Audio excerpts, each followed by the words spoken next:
just gone home to America, you and I would have been given the highest honors a soldier can achieve. And now, look what you've done. But I'm not gonna die alone. I'm taking you with me. Cunningham, no!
Nice of you to join us, Snake.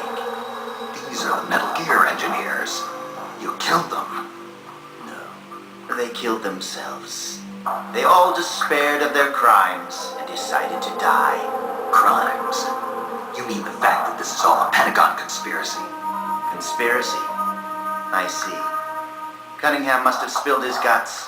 The poor fool. He died never realizing he was only a puppet after all. Aren't you the puppet, Gene? The Pentagon was trying to get rid of the CIA.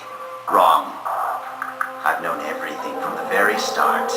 The Pentagon's plans, that Cunningham would betray me. Everything. I simply used it to my own advantage for my real plan. Real plan? I won't be launching Metal Gear into the Soviet Union. What? The Pentagon must have been prepared for the possibility that Cunningham might fail to erase the evidence. They're probably in negotiations with the Red Army as we speak. Even if I launched Metal Gear into Russia now, it wouldn't trigger a war. If Russia isn't the target, then what is? Virginia, USA. The CIA headquarters at Langley and the Pentagon. The Philosopher's twin layers will be obliterated. You're launching a nuclear strike against America? But if you do that, chaos will be created on an unprecedented scale. Worst case scenario, America ceases to exist as a nation. The existing world order crumbles. And Russia won't escape unscathed either. Metal Gear will have been launched from a Soviet nuclear missile base. Under a storm of international criticism, the Warsaw Pact will lose its sway over the Third World. It may even face armed conflict with NATO. Why? Why would you do that? To free the world from the Philosopher's control, I'll create a new global balance of power of my own design. My goal of building a new nation of mercenaries with only the most capable soldiers is real. But this peninsula is not the right place for it. Our nation will be an organization of shadows, without shape or form. We will lurk deep underground and intervene in conflicts all over the world. History will be ours to control. I will accomplish what the hollow shell of the philosophers could not, with a superior breed of soldier. This organization will be the true peninsula of the dead. I call it Army's Heaven. Army's Heaven? I will not allow the world to be a playground for abstract national interest and petty political gambits.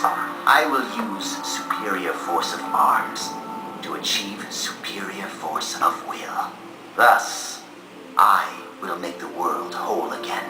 For I am the successor, and this is my calling. You're nothing but a dictator. What? You use fear to keep your soldiers in line. You use words to deceive your allies. You exploit those who look up to you as a mentor, and then you throw them away. The country you're building is no heaven for soldiers. The place they're looking for is outside your heaven. Open your eyes, Snake. This is our calling. It's all part of a greater mission. Compared to this calling, the individual wills of individual soldiers are meaningless. Those who have no calling must be given one by those who do. They must follow the teachings of those with a greater will. I suppose that'd be you. It is my calling, and I will bestow it upon others. The countless masses with no wills of their own must devote their lives to a higher cause. They must give up their trivial lives, their petty contentment. They must sacrifice all their energies to the cause, pour their feeble lives into it, as the boss once did. You're full of yourself, Gene. You're not worthy to speak of the boss. So, you never knew. What are you talking about? 6 years ago, during Operation Snake Eater, Volgan launched an American nuclear missile at Sokolov's research lab. This caused a change in plans, and the U.S. government had to assassinate its own operative, the boss, to prove its innocence. And you were the assassin, Snake. Do you really think Volgan committed that terrible crime of his own will?